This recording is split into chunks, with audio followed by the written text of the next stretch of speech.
अब यहाँ पे देखें कि क्वेश्चन नंबर फर्स्ट जो है वो रिलेशनशिप है किंग एंड थ्रोन का। उसके बाद हमसे पूछा गया है कि जज का रिलेशनशिप क्या है इन गिवन ऑप्शंस में से। अब देखिए कि किंग एंड थ्रोन एक दो ऐसी चीजें हैं जो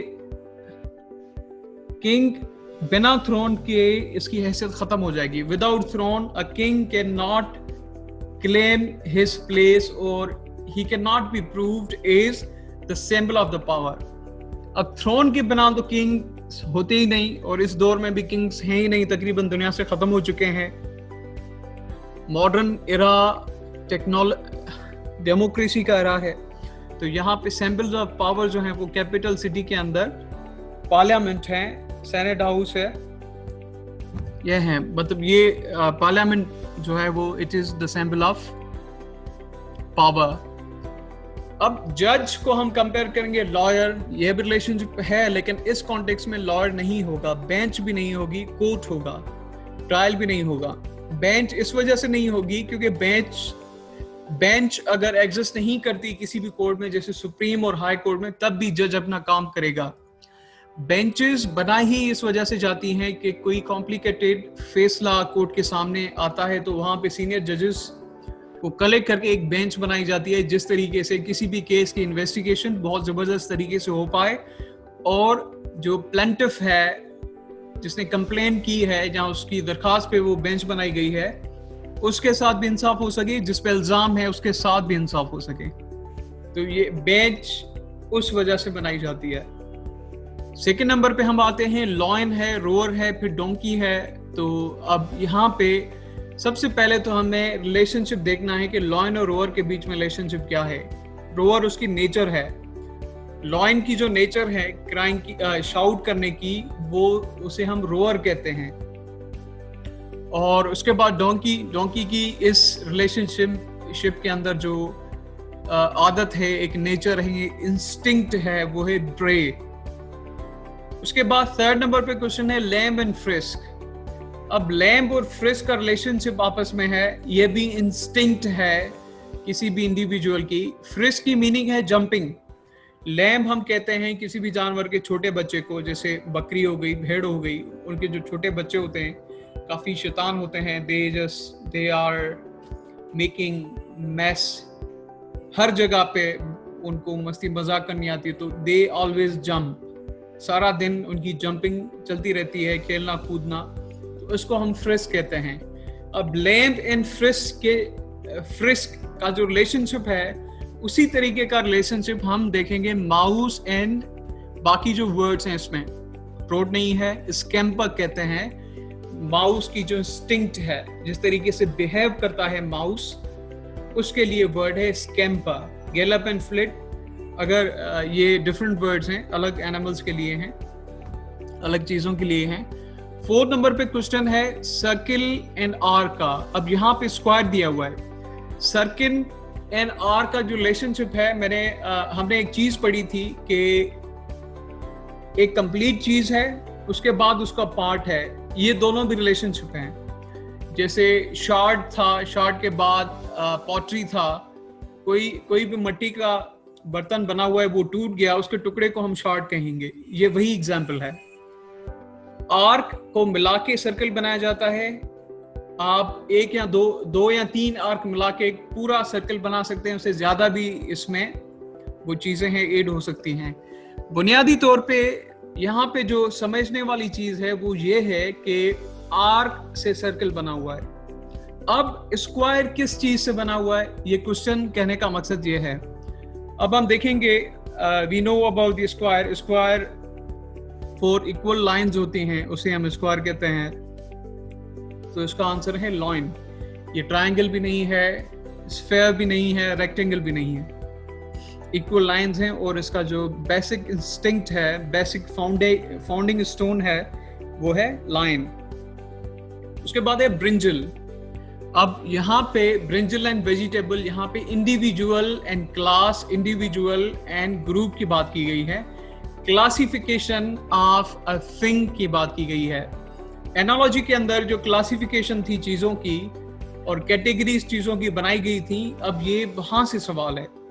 सिंपली आपने इन दो वर्ड्स को कंपेयर करना है आपस में, फिर तीसरी चीज का रिलेशनशिप ऑप्शंस में से ढूंढ के आप वहां पे उसका आंसर देंगे। बहुत ही सिंपल है, कोई परेशान होने की जरूरत नहीं है। ब्रिंजल वेजिटेबल की कैटेगरी में है, वी ऑल नो दैट। अब ऑरेंज किस कैटेगरी में आता है? We know that orange belongs to fruit. अब ऑरेंज एक फ्रूट है, स्टेम भी नहीं है, लीफ भी नहीं है, रूट भी नहीं है, तो इसका आंसर होगा ये। आगे चलते हैं।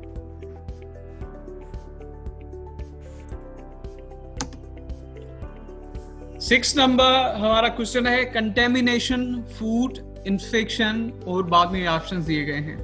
अब कंटेमिनेशन का जो रिलेशन है वो है फूड से। फूड जब भी खराब हो जाता है, बासी हो जाता है, तो उसके अंदर खराबी पैदा होने लगती है। जैसे काफ़ी चीज़ें हैं, मतलब फूड जब सड़ने लगता है तो उसके अंदर जैम्स आ जाते हैं, जरासीम आ जाते हैं काफ़ी, वो हम खा नहीं सकते, तो उसे फेंकना पड़ता है।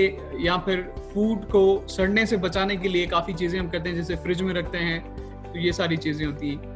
लेकिन कंटेमिनेशन अब हो गई। अब फूड और कंटेमिनेशन का जो रिलेशनशिप है वो इन्फेक्शन का हमें ढूंढना है। कंटेमिनेशन भी डेफिनेटली एक इन्फेक्शन है, लेकिन एक सेपरेट वर्ड है in terms of food. Infection अब मतलब किस पे होता है? माइक्रोरोब्स पे, बॉडी पे, डिजीज पे, या फिर जर्म्स पे? डेफिनेटली बॉडी पे। बॉडी इन्फेक्शन, काफ़ी टाइप्स हैं इन्फेक्शन के। अब कोरोना वायरस भी एक इन्फेक्शन का टाइप है, ये फ्लू का टाइप है, ये भी एक किस्म की इन्फेक्शन है और ये बॉडी पे होता है। 7 नंबर है प्लेजर, सारो और राइट। अब प्लेजर और सारो का जो रिलेशनशिप आपस में है वो राइट एंड बाकी जो वर्ड्स हैं उनका क्या है? यहाँ पे ये केस है एंटोनियम्स का। यहाँ पे देखें, प्लेजर एकदम मजे में, जैसे एक बहुत ही फेमस फ्रेज है इंडिया में, सब चंगा सी। अब ये एक प्लेजर की बात है, everything is fine, we are loving our lives and we are doing our best, so we are happy.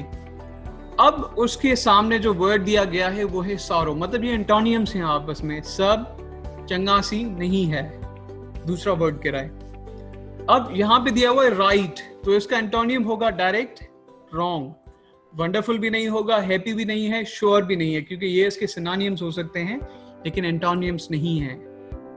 आगे है 8 नंबर पे एल्यूमिनियम और बेजाइट, बैक्साइट और बेजाइट। इस वर्ड, ये एक साइंटिफिक टर्म है, इसकी प्रोनाउंसिएशन डिफरेंट हो सकती है। उसके आगे है आयरन। अब यहाँ पे जो केस है 8 नंबर क्वेश्चन में वो है फाउंडिंग चीज का और फिर मेजर चीज का, मतलब एक कलेक्टिव चीजें हैं, ग्रुप हैं, उनमें से एक चीज निकल के बाहर आती है। अब देखें, एल्यूमिनियम से बेजाइट को निकाला जाता है, उसको साफ करके निकाला जाता है। अब यहाँ पे 4 ऑप्शंस हैं, इनमें जो लास्ट ऑप्शन है डी, हेमेटीट और हेमाटाइट। हेमाटाइट से आयरन को अलग करके एक अलग मेटल की शक्ल में बनाया जाता है। तो ये इनकी बेसिक चीजें हैं, फाउंडिंग चीजें हैं, इनसे इन चीजों को प्रोड्यूस किया जाता है। जैसे सिंपली आप मदर कह सकते हैं, या फिर किसी भी चीज से दूसरी चीज निकाली जाए, इस तरीके का रिलेशनशिप है। अब जिनकी साइंस पढ़ी हुई होगी, केमिस्ट्री पढ़ी हुई होगी, वही इस क्वेश्चन का जवाब दे सकते हैं। ये सब स्टूडेंट्स के साथ होता है। काफी ऐसे क्वेश्चंस आ सकते हैं जो आपको ऑन द स्पॉट नहीं आते होंगे, लेकिन इतनी मुश्किल एनालॉजी पेपर्स के अंदर खास करके बीएस प्रोग्राम के लिए नहीं दी जाती, तो टेंशन लेने की जरूरत नहीं है, ये तो फिर भी आपके सिलेबस में केमिस्ट्री के अंदर मौजूद है। 9 नंबर पे है ट्रूथफुलनेस, लॉयर एंड लॉयल्टी। अब 9 नंबर वाला क्वेश्चन सिलेक्ट करने का मकसद ये है कि ये अपोजिट्स तो हैं, लेकिन अपोजिट्स का भी एक काइंड है। थर्सडे वाले दिन जब ऑनलाइन हम सेशन करेंगे तब ये चीज़ आपको बहुत क्लियर होगी। ये एंटोनियम्स वेरिएंट में सवाल है। एंटोनियम्स वेरिएंट मैंने इसको स्किप कर दिया था क्योंकि ये थोड़ा सा हार्ड हो जाता आपके लिए, लेकिन यहाँ पे मैं आपको समझा देता हूँ, और बाद में एंटोनियम्स वेरिएंट जब क्लियरली नेक्स्ट वीडियो में मैं क्लियर करूँगा तो फिर आप इसको बहुत अच्छे तरीके से समझ पाएंगे। अब देखिए, यहाँ पे है ट्रूथफुलनेस और लॉयर। लॉयर एक एडजेक्टिव है, ट्रूथफुलनेस भी यहाँ पे एडजेक्टिव है, लेकिन थोड़ा सा इसमें फर्क है। यहाँ पे है सच्चाई, यहाँ पे है झूठा, इसमें फर्क है। यहाँ पे ह्यूमन क्वालिटी डिसक्वालिटी की बात है, वहां पे जनरलाइज एक बात की गई है सच्चाई की, ठीक है, इनमें फर्क है। अगर यहाँ पे ट्रुथफुलनेस होता तो वहां पे मतलब लाय हो जाता, लेकिन लाय नहीं है, लॉयर है, लायर है, लायर नॉट लॉयर, लायर। अब लॉयलिटी का अपोजिट क्या होगा? अब यहां देखें ट्रुथफुलनेस, इसका जो एंटोनियम है वो डायरेक्टली उन्होंने एडजेक्टिव फॉर्म लिख दिया है, लाय नहीं लिखा, लायर लिखा है। यहाँ पे लॉयलिटी है तो इसका जो डायरेक्ट सिनोनिम है वो है ट्रेचरी। ट्रेचरी मींस गद्दारी, लॉयलिटी मींस वफादारी। अब हमें देखना है ट्रेटर, यहाँ पे ट्रेटर लिखा हुआ है, मतलब इन दोनों वर्ड्स का जो आपस में रिलेशनशिप है अपोजिट इंटोनियम्स वेरिएंट्स में ये बात आ जाती है, तो यहाँ पे लॉयलिटी का ट्रेटर होगा। तो सिंपल सा ये फर्क है, नहीं तो कॉमनली हम सिर्फ डायरेक्ट एंटोनियम्स देखते हैं। इन चीजों में आपको कंफ्यूज नहीं होना।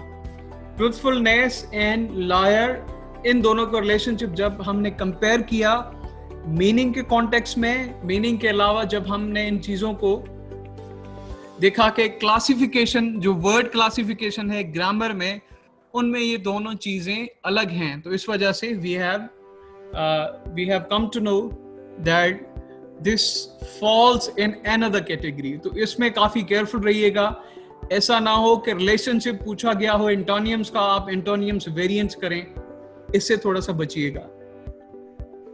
10th नंबर पे क्वेश्चन है house, door, compound, wall, foundation, fans और गेट। अब हम नेचर देखते हैं दोनों वर्ड्स की। एक हाउस बना हुआ है, उसमें एंटर करने का जो तरीका है वो डोर है, और कंपाउंड है, कंपाउंड एक मतलब खुला, एक खुली हुई जमीन जिसको वॉल के जरिए या फेंस के जरिए बंद किया गया है, उसमें दाखिल होने का जो रास्ता है वो क्या है या सोर्स है वो क्या है? डेफिनेटली गेट है। फेंस तो उसको कवर करता है, फेंस तो कभी वॉल के ऊपर लगता है, खुद ऐसे ही लगा देते हैं कंपाउंड को कवर करने के, लेकिन उसमें एंट्रेंस का जो सोर्स है वो है गेट, तो इसका जवाब होगा गेट। अब बाकी ये 2 MCQs हैं, क्योंकि ये डिफरेंट काइंड से थे तो आपको काफी चीजें यहाँ पे बहुत जबरदस्त तरीके से समझ आ गई होंगी। 11 नंबर पे हांगकांग, चाइना, वेटिकन और बाद में ऑप्शन से हांगकांग का रिलेशन चाइना से क्या है, और वही रिलेशन वेटिकन सिटी का इन ऑप्शन में से फ्रांस, मैक्सिको, कनाडा, रोम में से क्या है? हम जानते हैं कि Hong Kong is a part of China. Hong Kong को असल में ब्रिटिशर्स ने लीज पे लिया हुआ था 1995 या 1996 तक, लेकिन ये पार्ट चाइना का था। अब जब उनकी लीज कंप्लीट हो गई, बाकी इनके लॉज डिफरेंट थे चाइना से, एक सेपरेट तरीके से वो रह रहे थे, लेकिन कब्जा चाइना का है, रीजन सेपरेट है। अब यही एग्जांपल सिंपल मैं आपको बताता चलूं, जैसे गिलगित बल्तिस्तान है, वो फेडरल टेरिटरीज हैं, उनकी एक अलग अपनी हैसियत है इस मुल्क के अंदर, हैं वो Pakistan, they are the part of Pakistan, लेकिन administratively they are different. Hong Kong भी सेम ही है। और उसके अलावा काफ़ी ऐसी चीज़ें हैं कंट्रीज में होती हैं जो फेडरली एडमिनिस्ट्रेटेड होती हैं, या फिर एडमिनिस्ट्रेशन उनकी सेपरेट होती है, इस वजह से ये इनका रिलेशनशिप आपस में होता है। अच्छा, Vatican city we know that वो यूरोप में है, कनाडा यूरोप में नहीं है। और अब चाइना और हांगकांग का जो रिलेशनशिप यही है कि चाइना का पार्ट है हांगकांग। अब पार्ट की बेस पे हम इसको लेंगे कि वेटिकन सिटी का रिलेशनशिप हमें ये बताना है कि वो कौन सी कंट्री है जिसके साथ वेटिकन सिटी का रिलेशनशिप भी सेम ही नेचर का है। कनाडा तो आउट हो गया क्योंकि कनाडा काफी दूर है, मैक्सिको भी आउट हो गया, वो भी साउथ अमेरिका में है, ये 2 चीजें हो गई आउट, बाकी बचा फ्रांस एंड रोम। फ्रांस काफी आगे है, वो रोम के साथ इतना करीब नहीं है। वेटिकन सिटी तुर्की के सामने है। मैप अगर आप देखेंगे अपने जनरल नॉलेज के जो पार्ट है मैप उसका, Vatican city is a part of Rome, वो बीचों बीच है रोम के, लेकिन उसकी एक आजादाना हैसियत है, एडमिनिस्ट्रेशन उसकी सेपरेट है, तो उसका ऑप्शन होगा रोम। उसके बाद 12 नंबर पे है जायंट एंड ड्वार्फ।